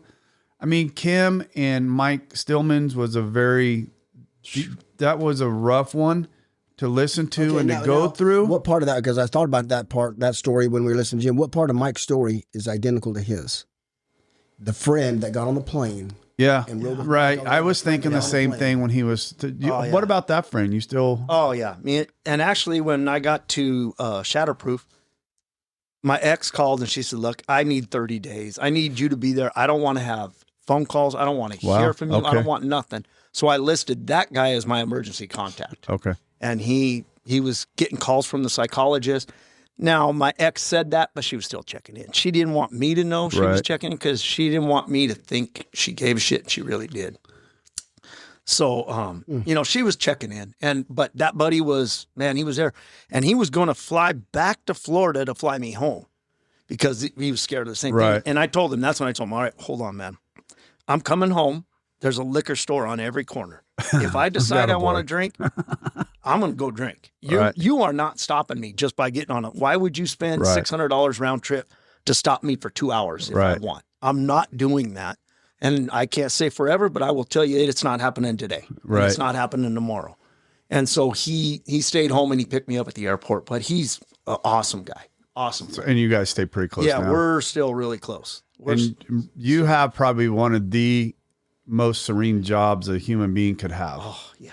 Yeah. I mean, I don't know how you can have a bad day on doing what you do. Explain to everybody what you do for a living. Well, in your retired life. I wake up. No, I get up early and go to the golf course and I mow the rough. So it's really nice because I just drive around. There's acreage. I can drive all day and not get it all mowed. So I just drive from one place to the other, mowing the lawn, and I get to see, man, I've seen elk out there. I've seen coyotes. I've seen owls, eagles, everything. And I just watch the sun. I send you guys pictures all the time. Sun coming up, sun going down, depending on the time of day on there. And it's just peaceful. And we go until it starts getting hot, about 1 p.m, and then we're out of there. Well, hot in Denver is 80. No, we'll be over 100. Can you? Yeah. Oh yeah. This month has been 100. So tell me what your life looks like right now, Jim. It's good. I got that job. I'm thinking that'll only go till October. And then I think I'll enjoy my pension and the retirement for winter time and try to go back and work with these guys in the summer. It's great. Little half and half. The house that I told you my ex bought is, we used it as a rental the whole time. So I moved into that, and she's got the house that we remodeled, and it's good for her. She didn't have to pack her shit and go. So you guys are going to live closely. We live about 6 blocks away. We share dogs. We got 2 dogs, and like my buddies. Go ahead. See? You said he crossed fingers. Did you see what he did? Did you see what he just did? Yeah. But we share custodies of the dog, and, and that's good. Like I'm here, so she's got them, and we were better friends, I think, when we were living together, obviously, because she had to. And I think she just needs a break. I mean, I don't blame her. I can't believe she even talks to me at all, let alone cordial, Have you guys had a chance to talk about, sit and talk about, those last 6, 7, 8 months? Yeah, we did. When I was home, because I got home from rehab in May, and I didn't move out of the house until January-ish. So we were home. We talked a lot. Okay. And that's when we realized that it just wasn't going to come back. Yeah. And have you ever thought of it? You got a long ways to go, and I can see where God's going. But giving back to first responders, starting something for the young ones that are coming in, so they don't have to. If they don't want to. I mean, they can choose to get help, but they can choose to. What was the word you used when you debrief? And I think we touched on that, but I didn't get back to it. Right. So there's supposed to be a topic. When I go home, no, we brought it up already. No, it was somebody asked me, but I didn't finish. It was in September. When I go back, I'm supposed to go speak at for Denver for anybody that wants to come here to talk to some of those guys. However, that's where the rub is with the city of Denver. They would have never invite me back. The union is inviting me back because they can do it. They're a union. But the city of Denver would never invite me back because they let me go. And then the same thing with other departments. If they would ask me, I'd come speak because we can't bury this shit. You have got to not bury this shit. And burying it with booze is just a mess. Have you worked through the union for that? The union would be strong for that. No, well, they're trying to get me to come talk to their guys, but when I disappeared, they knew their hands were tied. There was nothing. No. What I don't care about any of that. What I mean is going to come. The union ought to be wanting you to come in and talk. Do. Yeah, I'm sure they do. They're the people that have asked me. Right. Yeah, and I'd like to go talk and let people know that apparently burying PTSD and emotional trauma with booze is not the way to go. God bless it. Now I just found that out. Who would have guessed it? Yeah, who'd have known? Damn it. You raised your hand a minute ago. Did you ask your question? That wasn't a question. I'll say it off air, is what I'm going to say. Oh, okay. It's going to be on air. Oh. Well, Jim? And it's not a question, it's a premonition, and I'm right about it. Is a premonition that you're already right about? Already right. I have a question. Yeah. How's your relationship with your children's mom and your children at now? Oh, I'm glad you Where brought are you that guys up. at? So when I was in rehab, I asked my sons, my spouse, my ex wrote me an impact letter, and it was, man, brutal. Of all the shit I'd done. So I asked my sons to do it. And now one of them, the younger one, we're so tight. He's like, Dad, I never saw a problem. Well, bullshit. But he just doesn't want to admit it. And I tried to talk to him about it. The older one said, all right. And he wrote a letter, and it was rough. It was really rough because I thought all the years my alcoholism was only affecting me. We only hurt ourselves. Come on. Yeah, I was only hurting myself. And man, the damage I did to that poor kid, that's why we were talking about college. That's why when he went away, he was gone. I wanted to be away from you because of the way I was. But now they're like, I asked them if I could use their names coming on here. They're so happy. They're like, Dad, you're doing great. We're proud of you. So it's really better. And my granddaughter's been born since I've been home. And I got to babysit her on New Year's Eve. And then, like I sent these guys a picture 2 weeks ago. I got to babysit her for like 3 hours. We were playing, and it's different. It's making me value one things. drink away, baby. One drink away from losing all that shit. And, or one bullet away in your case. Yeah, one bullet away. I gave a buddy of mine 6 rounds from the same ammunition, and he's a reloader and stuff. I said, shoot all these and make sure they all work. And he did, and then he rebuilt me one that's dimpled that looks like the round. But and I have that. It's in with my AA chips. Good. But just to remind me, that's like these tattoos on my arm. They're all reminders. I'm like him. I need to remember that I just need to calm down sometimes. Right. And I don't have enough arm. I don't have enough. I'm short, so I don't have long enough arms to get the tattoos I want. So I got my tattoos on something else. Oh, good God.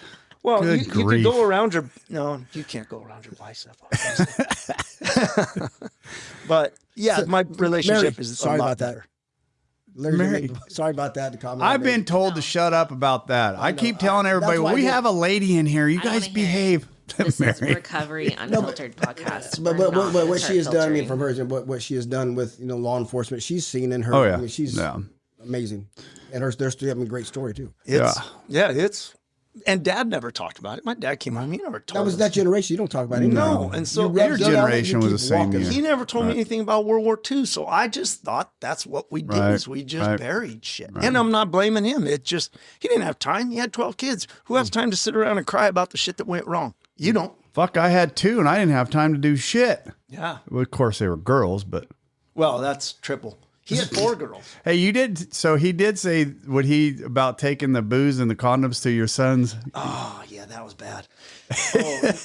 Now his mom's gonna know. Marla's gonna know. But I could cut it if you don't want it. But it was freaking funny. It was a long time ago, so it'd be all right. When my son moved into college, I went out there and moved him in. And so, he's a freshman in college. What are you going to do? You're going to drink and you're going to sleep around. So I took him a 12-pack or a case of beer and a box of condoms to his dorm room the day I moved him in. And he looked at me like I was Beelzebub himself. He's like, get that shit out of my room and go. And I said, but what if, Dad, go. He kicked me out of his room. So I had to drive back from Kansas City. So how much of that booze did you drink on the way back? It didn't make it home. it didn't make it home. That's funny. And I have balloons all over the back seat. Well, Jim, I appreciate you coming, man. That's powerful. That's some powerful stuff. And I'm so glad you reached out to Rob and I. See, I didn't say me. I did not say me. I'm getting better as the podcast goes. I'm just surprised you didn't say, I'm glad you reached out to me on my podcast. At my house and came over and saw me. I am we are very blessed that you reached out to us. I appreciate it. But think of it. He reached out through the, Recovery Unfiltered podcast, and now he's here on the podcast. Right. That's telling a story. The whole God stuff, because I love the way God moves. I love watching God move. Right. This whole AA is, right. What are the odds of me connecting with you guys halfway across the country? Right. It's all because of the program and God. Yeah. You know God what? and the program. And a vision this dipshit had. Hey, and you know what? And that's the thing, right? Started with me having a vision because a friend of mine's son died of a fentanyl overdose, to that knucklehead over there agreeing to do this with me, to, nonstop, constant hammering after these podcasts. Some of them good, some of them just Rob and I just. And as I've listened to the growth as we've grown, not so many F-bombs, but I don't know if I've said one. I don't think I might have said one or two. I mean, not that Fuck. Not I had to get one out. Thank you. But there's been Right. But the direction, God's got it going finally. Yeah, and it's just and God's just in control of this thing. And honestly, I've turned it over. I grabbed onto it for a long time, going this, and I'm like, whatever. But and I had to do that when I brought my daughters on. Right, that was tough. And look what it's done. Right, yeah. My daughter's coming on, and Katie. And Katie was the tough one because she didn't want to. And I said, baby, it's not for us. It's for other people, right? It's for other souls, right? Sean and Mary reached out because of it. Jim's reached out because of it. I've spoken to other people that have heard Katie's and it's just, and thank God we made it as far as we did. So, because the amount of souls that is starting to pile up is amazing to me. Just amazing. And you, Jim, are a huge part of this, and I appreciate you coming. Well, you talked about the vision, and that's why I crossed my fingers. I told you, my mom. My mom says, if somebody's talking, you don't want to interrupt them. You just think of whatever it is, and you click it right in between there, and it'll stay there. Fuck it, I interrupt.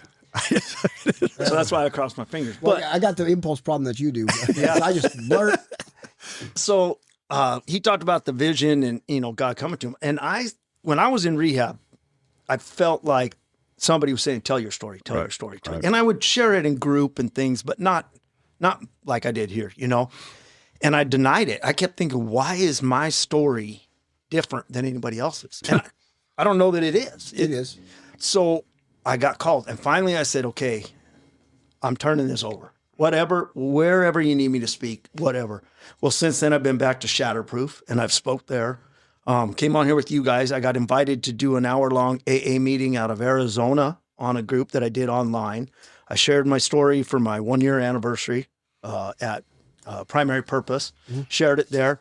So I've shared my story a lot since then. And I did another podcast and I did a blog.